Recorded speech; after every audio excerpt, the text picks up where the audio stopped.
Horlama problemi olan hastalar öncelikle kulak burun boğaz hekimine başvurmalıdırlar.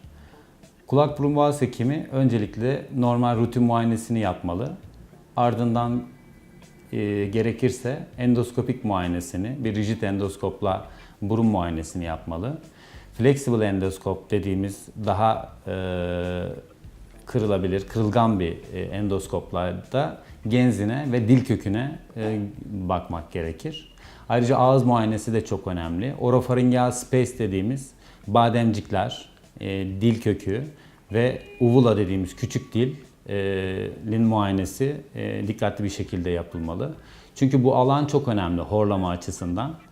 Bu alanın dar olması horlamayı oluşturan nedenlerin başında geliyor burunla birlikte, burun patolojileriyle birlikte. Eğer hekiminiz gerek görürse ikinci step tomografi çektirmek olacaktır. Bir paranazal sinüs tomografisi çektirmek patolojileri daha görünür hale getirecektir.